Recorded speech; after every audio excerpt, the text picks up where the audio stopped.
Hi, Gibaud, Gibaud.com, and today, thanks to Photosura, I'm going to present you the Fujifilm X-T5. So let's start. I forgot to say, I got it with the kit lens, which is the 16 to 80mm f4. That's not bad, okay, so I will speak a bit about the lens too, okay? When I heard that the X-T5 was coming out, I was like, what for? Do we need an X-T4, an X-T5? I thought the X-T4 was already brilliant. Actually, I made a review here and I said it was probably the best APS-C mirrorless camera at that time. But there are two reasons. One is called XH2 and the other one is called XH2S. That really made a big mess in the situation. And many people like the XT type, okay? But not the XH. So they wanted more megapixels. So this one has 40.2 megapixels, so that's a plus. Do we need it? Well, depends on you more than on me, okay? Do I really need it? Maybe most of the time, no. If I have it, does it bother me to have it? If I don't need it, well, yeah, maybe extra space on hard drive or some, yeah, but well, it has 40.2 million pixels. The X-T4 is still available, okay? Some people were complaining about the autofocus for action photography on the X-T4. The autofocus has been bettered here, but I think with this camera, Fujifilm really stated something really clear. Is XH is thought for intensive use, professional use, or at least intensive use. XT is thought for advanced amateur or not the person who is going to do action photography, although it is all possible, okay? And yeah, I think if you want to do like the typical action photography, go for the XH, okay? This one has fantastic video capabilities, okay? 6.2K, but would I buy this camera for video? Probably not. I would probably go for the XH2 or XH2S because I think most people will see this camera as a photo camera and not a video camera. The XH2 and XH2S, many people are buying it just, or either of them, okay, are buying them just to make videos and some picture. Some people use it exclusively for photography, okay, but many people buy them exclusively for video, okay. In this case, I think most users will buy it for photography. Yeah, I think so, although it has great video capabilities, but I think we are back to real photography idea, or the idea of using it is towards photography, okay. That's for me the reason they needed the X-T5 to really clear where is the line between XH and XT, okay, and the way it's placed. I think if you're going to put to have quick access to here, then you better go to the XH range, okay, instead of the XT, okay. But I think this honestly, this is another fantastic camera by Fujifilm, okay? So I'm going to pass you some pictures, some technical details, and my opinion, okay? So I will record this video over several days, so let's start with the visit. Here you have the typical ISO dial.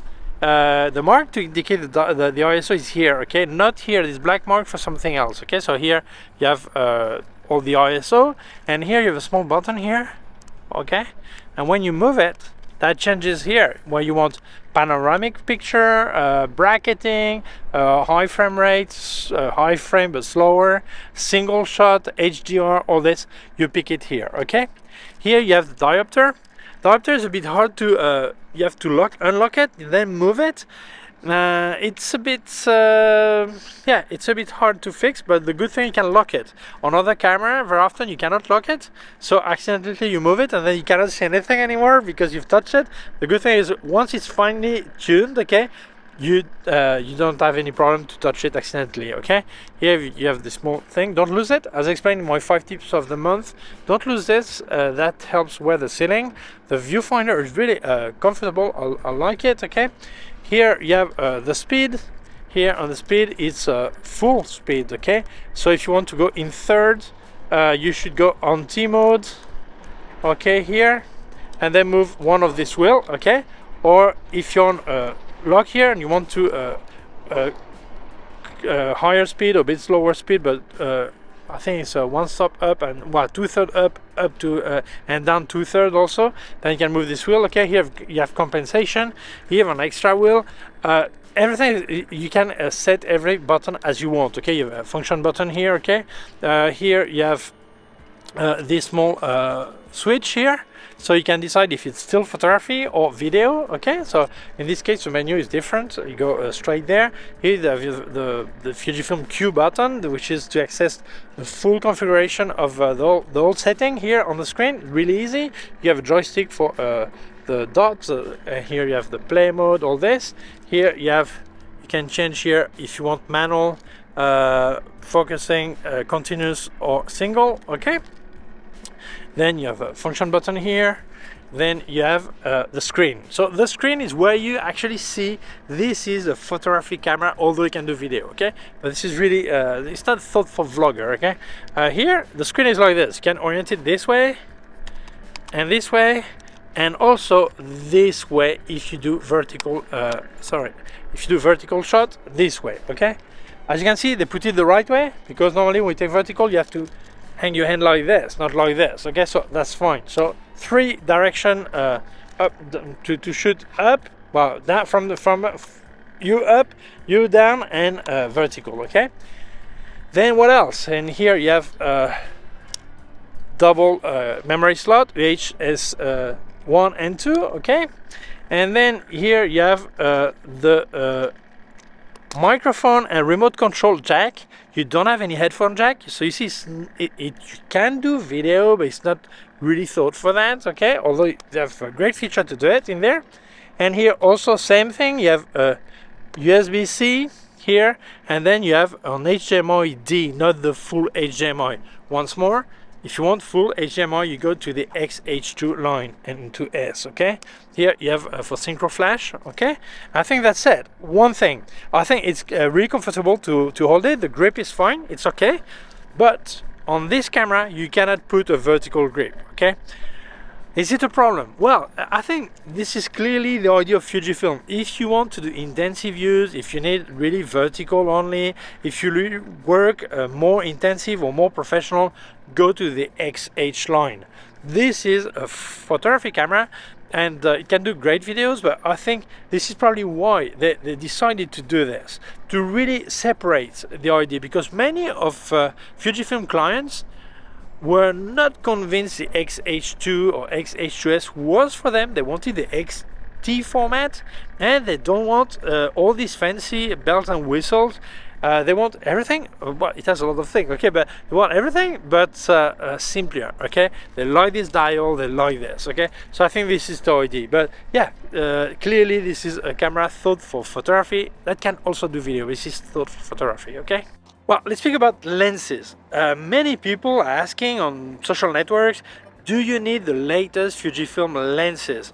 It's also, well, I think Fujifilm is a bit guilty there, because they really overheat people with the story of the latest lenses, all this. This is the 16 to 18 millimeter f4. Is it the best lens by Fujifilm? No, it is not. Is it no good for the 40 million pixel of this camera? Yes, it is okay, no problem. At f4, this is not the sharpest lens on the border. No, it is not. At 5.6, it's okay. At 8, it's fine. It's perfect. Okay, so don't worry that much. Okay, so I see people they think if they get this 40 million pixel, they have to change all their Fuji lenses. No, you don't have to. Okay. Anyway, if you want something that is really sharper, really better than any of these zoom lenses, get a prime lens. But if you want a zoom lens, this one is ideal for someone who travels or just wants one lens. It covers from 16 to 18 millimeter. This is perfect for all-around lens, and that's fine. So if I were you, if you get the kit, get it with this lens. After, you can always get more lenses, all this. That's fine. And also, I know some people who have the XT5 or the XH2, and they've tested it with the 18 to 55 millimeter. Many people will say this is a really basic lens that's no good for anything, and it's fine. It's fine. Yes, it's not perfect, but that's fine. And honestly, when someone look at your picture, if they speak more about sharpness than about your picture because they don't look at your picture. So this is more like an offense more than a compliment or anything. If you have really sharp photography and they just speak about sharpness, they didn't see the subject, they didn't see the picture, they didn't see the picture, they just saw the sharpness. So don't worry. If you get this kind of camera with 40 million pixels, you do not have to bin your lenses and get new ones. The one you have will be fine. And then with time, you can always get the latest if you want, but it's not compulsory, okay? Lately, weather was getting better, but today, to record the conclusion and the rest of the video about this camera, it's raining, so I'm back in the car. Okay, there are two kind of finish. You have the silver one, like this one, Photosera lent me, and you have the black one. So it's a matter of taste or your own choice, okay? They're exactly the same. If you have not subscribed yet to my YouTube channel, I invite you to do it. There's a button on here, it's a small bell. If you click on the bell, get notified when I upload a new video. Thank you so much. Let's carry on. So let's speak about all the technical side. I'll show you a picture and video I've made, okay? And I'll tell you my opinion as I go, okay?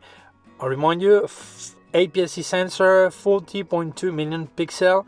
It is a backlit sensor, but it's not a stacked sensor, which is a big difference with the XH2S. This is the same sensor as the XH2. If for you 40 million pixel is not enough, you have the pixel shift. You need to make picture of something that is doesn't move at all, and on a tripod there you can get up to 160 million pixel, which is not little, okay? That's really good, okay? The processor is number 5. If you don't know number 4, 3, 2 and 1, doesn't really matter, but if someone asks you, you can say it's 5, okay? ISO, well, the situation is the following. When you have a lot of megapixel, you have a smaller photo set, okay? That means that you will get more problem with ISO. So 40 million pixel in an APS-C sensor may be a problem, probably, okay? But you have to decide, megapixel or high ISO. So I'll show you my result. The native ISO goes from 125 up to 12,800. And then you can force it to 64, 25,600 and 51,200. Okay. My opinion is the same as I had with the XH2. I think up to 1600 or 3200, that's okay. From this on, you get noise, it's more complicated, all this. Is it a problem? Well, if we think about the philosophy of this camera, no. Why? Because when you have 40 million pixels, you're not likely to do action photography. You could, but you're not likely to do this. So probably you do landscape, or you do maybe street photography, but not people running like mad. You do maybe architecture, product photography. So really, you can really drop the speed a lot thanks to the IBIS, because your subject is not that much moving. So you don't really need to put really high ISO, okay? If you really need that, then you should check other option like the XH2S, for example, okay, or stay on XT4. But for me, that's not a problem. But obviously, you have to decide if you want 40 million pixel, some sacrifice you will have to do, okay? So I think for me, that's fine. For some people, it will not be fine, okay? The shutter speed, mechanical shutter, 1/8000th of a second. Well, this is standard for a pro level camera, so that's fine. If we look at the electronic shutter, 1/180,000th of a second. This is incredible. This is impossible not to freeze anything you wish to freeze, okay? So really fine. As I said, the size is a bit smaller than the XT4. Actually, it weighs 50 grams less. I'll show you the screen. Now let's speak about the viewfinder. Unfortunately, this is not the viewfinder of the XH2, and the quality is not as good, okay? It is a good viewfinder, but not as impressive as the XH2. But I'm not really objective when I speak about viewfinders, because for me a viewfinder is a simple way to know if your framing is fine and have technical details, data in there, okay? They give you information on it. That's it. For me, that's it. I don't need to have a viewfinder look through and it looks like if I had no camera in front of my eye. That's no problem for me. For some people it is, so I prefer to say it. But for me, the XT5 using my glasses didn't give me any problem. So for me, this is fine. But it's true, I remember the XH2 was really stunning. You had the impression not to have any camera between your eye and what you were watching, okay? But for me, that's okay.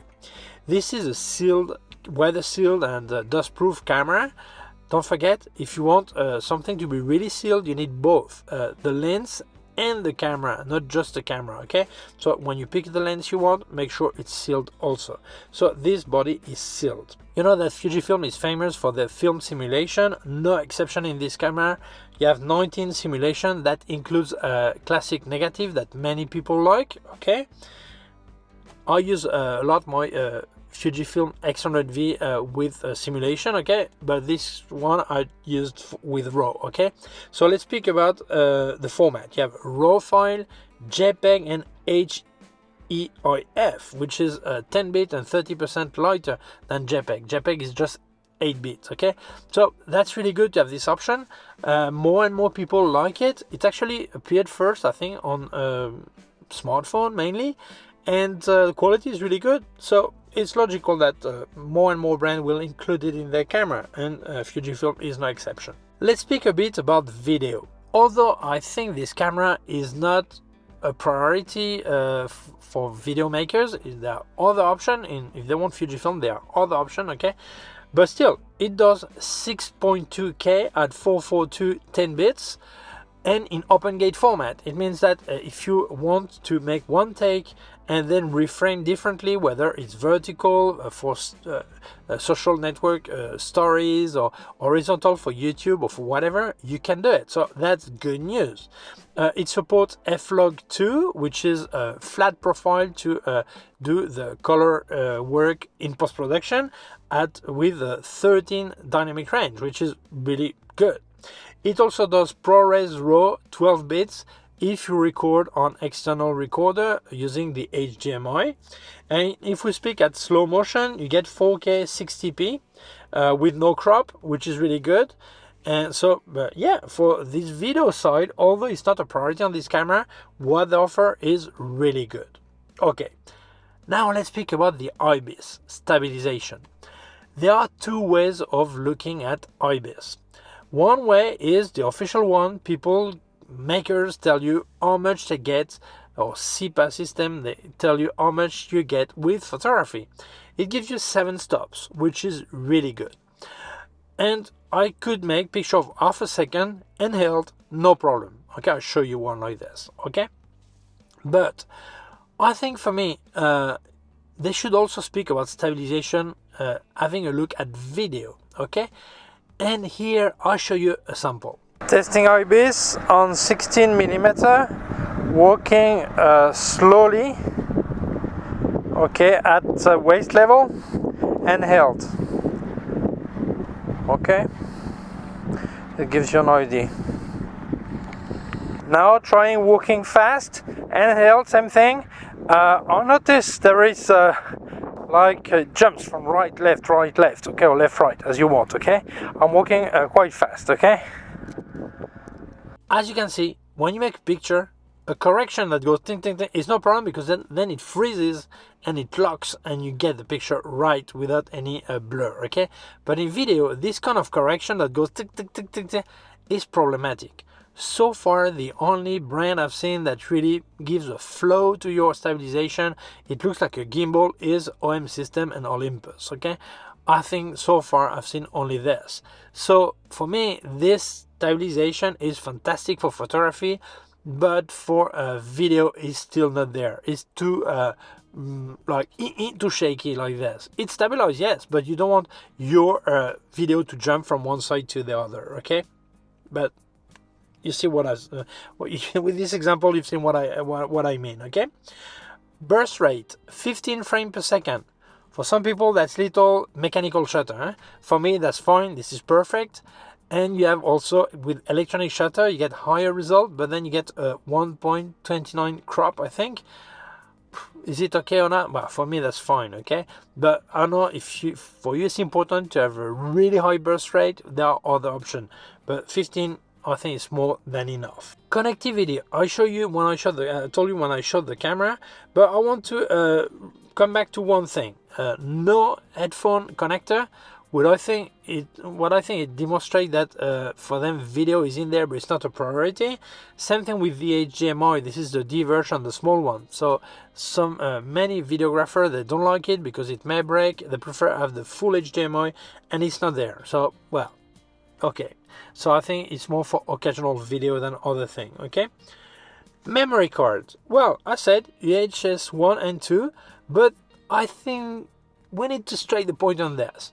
Many people say, why not CF Express and this and that? But they are really expensive cards. And I think someone who doesn't want to get ruined buying a camera and also the memory card is fantastic to keep to SD format. So yeah, congratulations. I think it's fast enough. The options that are available are fast enough for what this camera offers. So this is perfect. Flash synchro, 1/250th of a second. Fine, nothing to complain. Bracketing, well, they have all kind of bracketing. You know, Fujifilm, they always have anything you can imagine, they have it. Film simulation bracketing, exposure bracketing, focus bracketing, so you can do focus stacking, and then you stack the picture, and then you have everything in focus. Okay, a lot of depth of field, all this. So everything you can imagine, they have it. Okay, no problem. Let's speak about the autofocus. Well, they've put the same autofocus as on the X-H2. And many people were complaining about the X-T4, saying that with action photography, it was not that good. Honestly, for what I do, it was not a problem, but I understand that for some people it was a bit short. In this case, I think it goes really fine. And you also have a lot of subject detection. I tried with planes, I'll show you right now. And although I was far, the plane was small, it had no problem to detect the plane, and every picture of the burst I made was in focus. So honestly, I think that was fine. The results were there. So there are more tests on YouTube, and you see people are happy with this autofocus, basically. So I think this is a good point. They really bettered this. So fantastic. Battery life. Well, with economy configuration, economy setting, then it goes up to 700 picture. I didn't make 700 picture to confirm. I didn't was on economy mode, but normal it goes over 500. So I think that's really fine. This is enough, I think, for most people. So good. This is the same battery as the X-T4 and the GFX 50S and 100, I think. So 50S2 and 100S. Okay. So I think fantastic, perfect. If we speak about the image quality, well, you can check my video about the X-H2, it's here, okay? And the quality is stunning. Same result, really similar. I really loved it. No complaint on this part of it, okay? Really important. Many people complain about this. I never had the problem before, but this time I did have it. I opened all my raw file in Lightroom and the colors were all over the place. They were horrible, especially when we speak about green areas like the mountain, as you can see in these pictures. And I tried with my Capture One, but I had Capture One 21, okay? So it could not read the file. So what I did, I updated to Capture One 23, which is Express for Fujifilm, which is free. And then it was fine. So if you see your colors all strange in Lightroom, this is the reason. It doesn't support really well Fujifilm. So I recommend you get Capture One 23 Express, which is free. The full shot is you have to pay for it, but this is the limited version, and this is fine for most what I did with it. Okay, that's okay.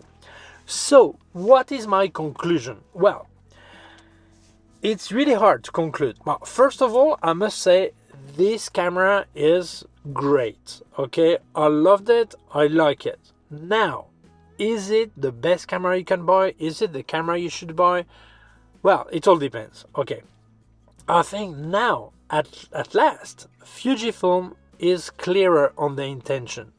Before I made actually a video complaining about the big mess Fujifilm have with so many camera models. Okay, that's crazy. Okay, so this time I think now they get more focused on the situation. XH is for pro or intensive use. X Pro is for people who want to have this Leica-like experience with the viewfinder with a rangefinder look, although it's not a rangefinder, but yes, it has an optical viewfinder. So for these people like street photography, landscape, this aspect. And XT, for people who like this classical look with the wheels here, with the speed and all this, they love that. That's for them, okay? And you have the XS series and XE series, okay? The XS is like, there's rumors that the next XS20 coming out. I don't know if it's true, okay? But the idea, if you have the PSAM wheel of this, it's not like this, okay? That would be maybe for a smaller format and for a smaller form factor, and people who want to have stabilization, they get the XS10 right now. I hope the XS20 will have weather sealing, okay? But still, so let's look at these three, XT, XH, and X Pro. Well, the XT now, they really confirmed it is thought for photographer. The fact that they come back to a screen that is different than the XT4, and if many photographers, they make picture really close to the floor, but they want to have the screen in the axis of the lens, not sideways like on the XT4. So I think they've listened to what people were claiming, and they offer a camera for photographer and for occasional video, although the video features are great, but for occasional, okay? If you're more intensive user or someone who needs really fast action, all this, go to the XH series, okay? That's more logical. So the question is, would I buy an XT5 or an XH2? I've tried both. Well, honestly, for my personal use, I would say I prefer the XT5 for traveling, and this is smaller. I like it, I love it, okay? For my professional work, probably the XH2, because I think this is faster than using the wheel. There are more things, the top screen, all this. I think that would be better for what I do, okay? As a professional, and video also, okay? And when I presented the XH2, I said that a professional would probably have both the XH2 and the X2S, depending on what is going to do, and whether it's a high resolution picture or more video or things like this. In this case, that comes as a good option also to have an XH2S and an XT5, if we speak at a pro, okay? Amateur can have both. Amateur don't have to justify their cost, okay? They can afford it, they feel like buying it, they do it, okay? Normally a professional has to justify his investment, okay? So I think both would be okay. So I think only you can really decide what's the best camera for you. To check about the feature, check more than the features, because they're really similar altogether, more how you work, what you want to do with it, what kind of feature you want to do, how much money you want to spend, and that will be easy for you to decide, okay? But no doubt, this camera is completely recommendable, and I would say if you like the form factor, if you like the weight set, everything, the button layout, all this, go for it, you will not be disappointed. If you're interested in this camera, I'll leave you links in the description of where you can buy it. So, thank you so much, Photosura, for lending me the camera. Thank you to you for watching the video. If you feel it may interest other people, please share it on social networks. If you have not done it yet, please subscribe to my YouTube channel. The small button down here is a small bell. If you click on the bell, get notified when I upload a new video. My website, gibaud.com. If you have any question, can leave a comment below.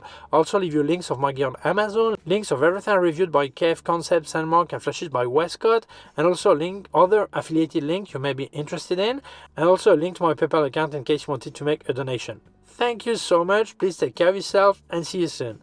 Bye.